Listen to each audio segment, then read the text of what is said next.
Bro, pakita ko lang bro, presyo yung batong na remap mo. Ito binabasag namin. Diyan sa unahan bro, diyan yung may wine na bato. Tapos dito naman, yan naman yung area. Yan. Pero tuloy pa rin ang operasyon namin dyan. Habang ito, binibiyak namin. Paano kung sakaling walang laman sa loob, baka dito, dinaganan lang niya. Ayan o, nag-crack na. Nahati na. Binabatan na ng splitter. Dito bro, may nakuha akong ano. Dito sa area na to. May nakuha akong wood rack dito. Na kasize siya ng ano, hasaan. Wood rack. Dito sa portion na to. Yan ito. Gilid. Gaganon din siya. Naka north south ang ano niya, alignment, gilid. Tapos nung ginamit ako ng Japuan dito, pataas naman yung palo ng ano, ng gitna. Sabi ko baka nasa loob ng bato. Ayan, kaya umangat na siya.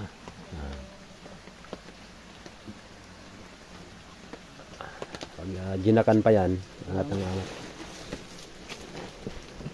Yan, crack na. Laki. Ang laki ng kotse. Kotse na ano, Volkswagen.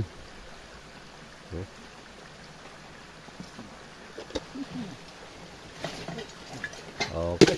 Tanggal yung tainga.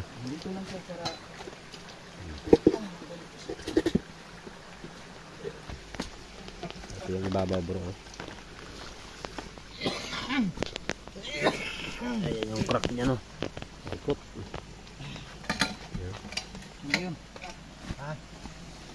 Ito bala yung nakakover dito.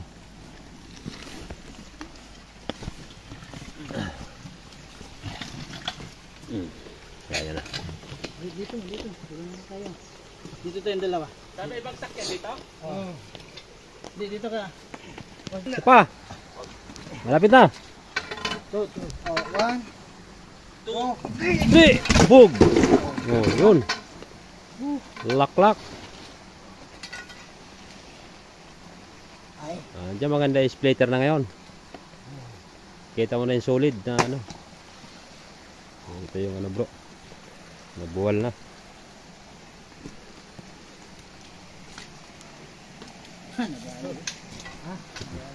Hindi ba rin? Sakyan na yun. Ayan pa yung natira.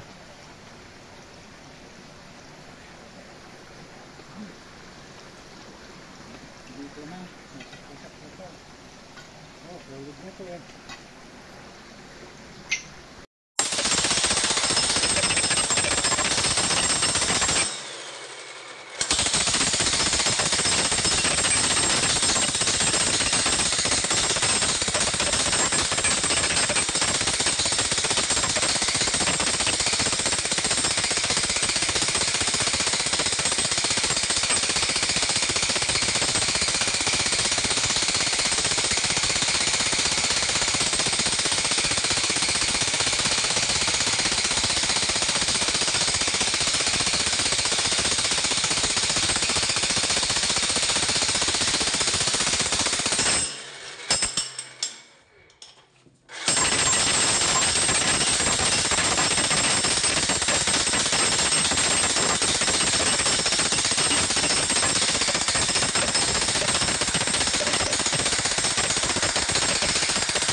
Kakrak na.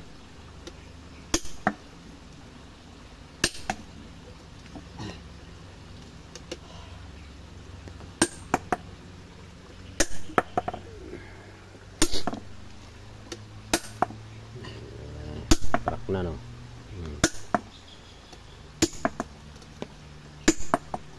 Ayan.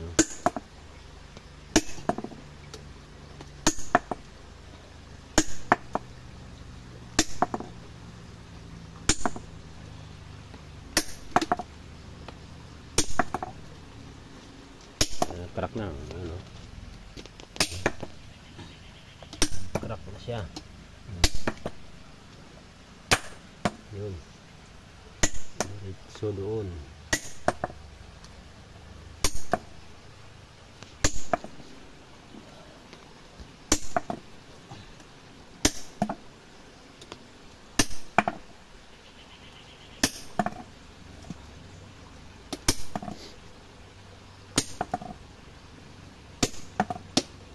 Yan na.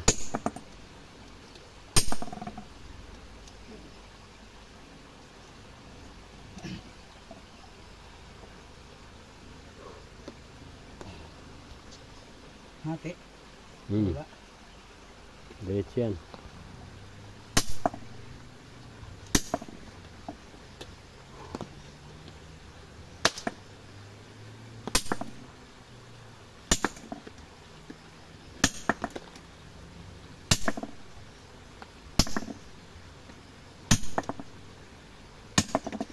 Yun. Biak na. Yun.